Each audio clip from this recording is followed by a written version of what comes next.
Hola amigos y amigas, un saludo para todos ustedes. Quisiera tomar unos minutos para dialogar un poco acerca de qué es lo que se va a definir en San Antonio ahora en julio en la Asociación General. Y me gustaría empezar con todos ustedes leyendo un texto. Dice Marcos 10, 42 al 44. Así que Jesús los llamó y les dijo: como ustedes saben, los que se consideran jefes de las naciones oprimen a los súbditos, y los altos oficiales abusan de su autoridad. Pero entre ustedes no debe ser así.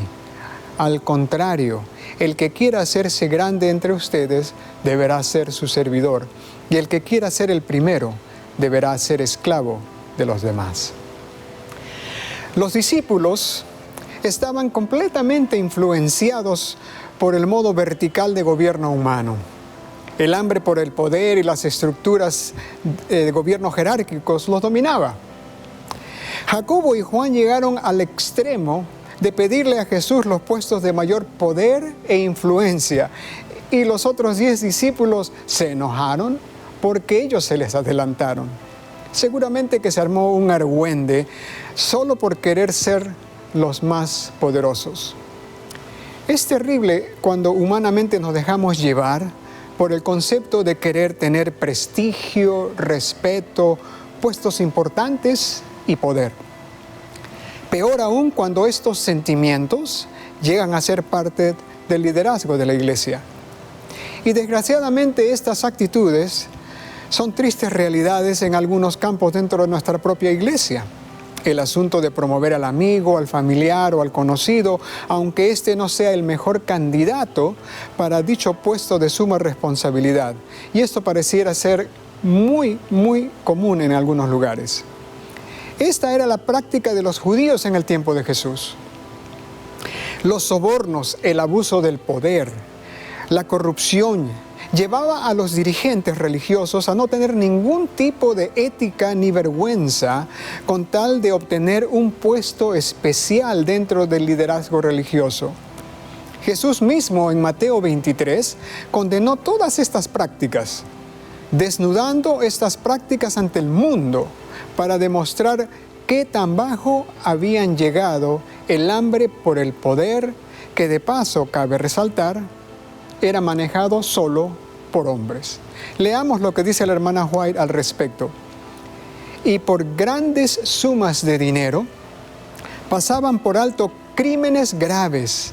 Al mismo tiempo, estos sacerdotes y gobernantes pronunciaban en otros casos severos juicios por ofensas triviales. Jesús trató a los discípulos con mucha paciencia, porque necesitaba enseñarles el principio fundamental más profundo que no entendían, el modelo del liderazgo servicial. Debían de aprender el modelo de liderazgo que Jesús quería que su nueva iglesia tuviera. Los discípulos serían los líderes y necesitaban aprender. Al igual que nosotros, hoy en día necesitamos entender que se trata de servir y no de ser alguien con poderes especiales ni superiores espiritualmente a nadie. ¿Qué tiene que ver todo esto con el voto en San Antonio?, te estarás preguntando. Bueno, tiene mucho que ver, porque estamos por definir un aspecto muy importante y fundamental del liderazgo dentro de nuestra estructura administrativa en la Iglesia Adventista. Y si no entendemos el concepto principal, la columna bíblica que Cristo enseñó acerca del liderazgo de servicio, entonces nos podemos distraer en los detalles y emociones personales, de tradición y o culturales, y de esta manera el voto no podría reflejar el verdadero propósito para el cual la Iglesia ha sido llamada en este tiempo. El principio más profundo que estamos por definir tiene que ver con algo que nuestros pioneros pudieron resolver al establecer la estructura administrativa de nuestra iglesia, y de esta manera poder evitar el llegar a discusiones similares a la que los discípulos llegaron erróneamente y que quizás refleja nuestros problemas actuales en cierta manera. Nuestros pioneros, Elena G. de White entre ellos, pudieron definir la mejor interpretación bíblica del liderazgo en la excelente estructura de gobernación para nuestra iglesia, en comparación a otras estructuras que no reflejaban el principio bíblico establecido por Jesucristo mismo. ¿A qué me refiero? Bueno, veamos un poco cómo es que algunas estructuras de formas de gobernación eclesiástica trabajan y cómo nuestra iglesia fue establecida en contraste con estas estructuras. Veamos en la pantalla el siguiente cuadro. Este es el modelo papal. Es aquel modelo de gobierno vertical y analicémoslo bien. Vamos a dejar ahí la pantalla para que ustedes observen. Aquí el Papa es la máxima autoridad y la voz de Dios, o el representante de Dios en la tierra. Y lo digo con mucho respeto a mis hermanos católicos porque ellos así lo definen. La estructura es seguida por los demás niveles de poder y o santidad: cardenales, arzobispos, obispos, sacerdotes, hasta llegar al fondo con el feligrés, quien es considerado como alguien sin poder alguno y totalmente sujeto a la autoridad eclesiástica. Cabe notar que este es el modelo principal de donde se ha heredado, copiado y practicado, aparte del modelo pagano muy similar, la práctica de la ordenación, la cual otorga poderes especiales, santidad y poder eclesiástico superior, mientras se escala la pirámide de poder religioso. Nuestros pioneros se mantuvieron alejados de esta estructura de gobernación al querer encontrar algo más representativo. Veamos el siguiente cuadro. El modelo episcopal. Es un modelo mejorado del sistema papal, en el cual la autoridad está establecida en tres estructuras verticales de autoridad. Tenemos a los obispos en la parte superior, los sacerdotes en la segunda estructura y los diáconos en la tercera estructura. Hay ciertos elementos de protección de autoridad directa, ya que no hay una persona como el Papa, por ejemplo, y existe un pequeño elemento de democracia. Sin embargo, los miembros de iglesia son sujetos a la autoridad vertical, de arriba hacia abajo, como la pueden ver, de parte de las tres estructuras superiores. Estas estructuras no eran las más allegadas al modelo bíblico, ni al modelo que nuestros pioneros quisieron. Veamos entonces cuál es la estructura que adoptaron nuestros pioneros. Este es el modelo adventista del séptimo día, también conocido como el modelo representativo. Muy similar al modelo del gobierno de Norteamérica. Es el modelo que nuestros pioneros vieron como el modelo fundamental para evitar futuros peligros de corrupción, abusos de poder y liderazgos perpetuados por unos pocos. También este modelo es muy efectivo para poder gobernar de acuerdo a la relevancia local, sin entrar en el peligro de querer uniformar a todos con prácticas que en algunos lugares no funcionarían. Ustedes vean bien aquí, vean el cuadro. De acuerdo a este modelo, la autoridad es delegada desde abajo hacia arriba, mediante delegados nombrados de las iglesias locales. La asociación o conferencia local reciben elementos de autoridad dadas por los miembros de iglesia en las reuniones plenarias. Las uniones regionales reciben otros elementos de autoridad específicos y finalmente la asociación general o conferencia general, como quieran llamarla, también recibe los elementos específicos de autoridad votados por estos delegados. Esta estructura tiene marcadas barreras de bloqueos de autoridad. Cada nivel se maneja en armonía de servicio hacia el nivel de abajo y no al revés. En otras palabras, el trabajar en la asociación general o la unión no te hace mejor o superior que trabajar por la asociación, sino siervo del miembro de la iglesia local. Cada sección tiene sus responsabilidades y autoridad delegada, y ninguna debería interferir con la otra, sino colaborar por el bienestar de la iglesia, del miembro de iglesia. De paso, cabe mencionar que las divisiones son una parte de la estructura, porque porque ellas representan a la Asociación General como medios de administración regional. Cada administración en los diferentes lugares están sujetos a un término de 4 a 5 años. Y estos puestos pueden ser reelegidos o cambiados de acuerdo a la votación de los delegados nombrados por la iglesia y los miembros de la iglesia, perdón. De acuerdo a esta estructura, el modelo bíblico de servicio está bien definido. ¿En qué sentido? En el que, por ejemplo, no debemos olvidar que si no existieran iglesias locales, no existiría la asociación local, ni la unión, y menos aún la asociación general. Por lo tanto, la asociación local es sirviente de las iglesias locales, las uniones de las asociaciones, y la asociación general es sirviente de todos los demás y también del miembro local. Un ejemplo de autoridad local en esta estructura es que la asociación general no puede intervenir en el caso de borrar o disciplinar a un miembro de iglesia. Aunque el presidente de la asociación general tenga el deseo o razones para hacerlo, solo la iglesia local en reunión administrativa tiene el poder de hacer esto. La asociación local tampoco puede borrar a un miembro de iglesia ni la unión. De la misma manera, ninguna de estas secciones de la estructura puede interferir ni imponer votos ni autoridad a la cual no se le ha delegado.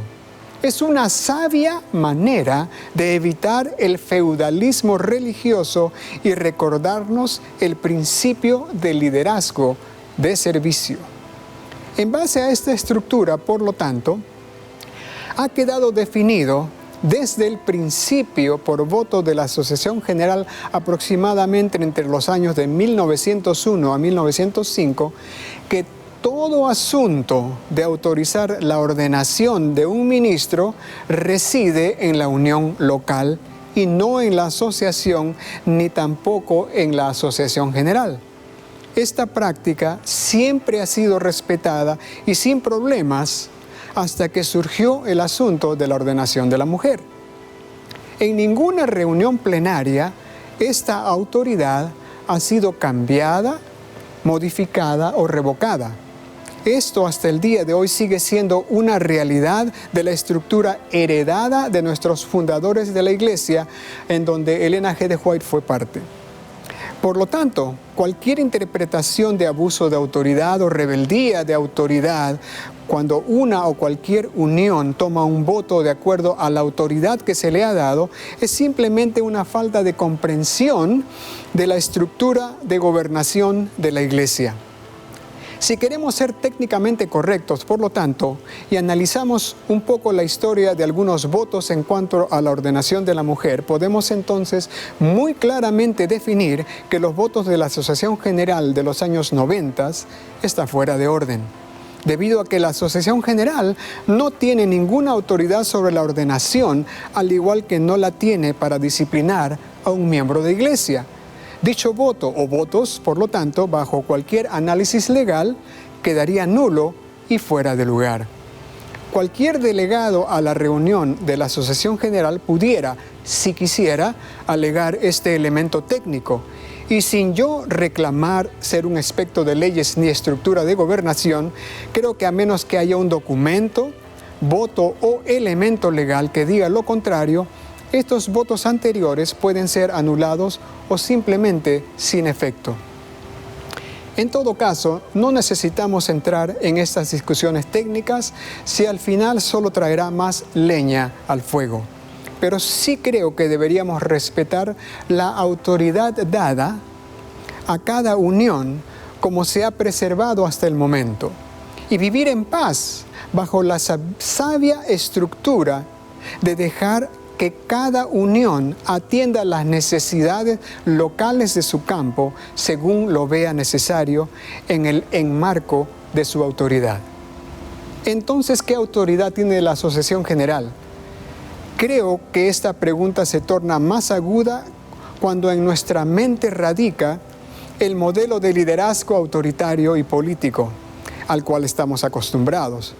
La verdad es que no hay que preocuparse por cuánta autoridad tiene la Asociación General, ya que los elementos importantes han sido responsabilizados a estas uniones y oficinas, entre ellas los asuntos de doctrina, los cuales la Asociación General tiene como algo fundamental del cual hacer, entre otras cosas.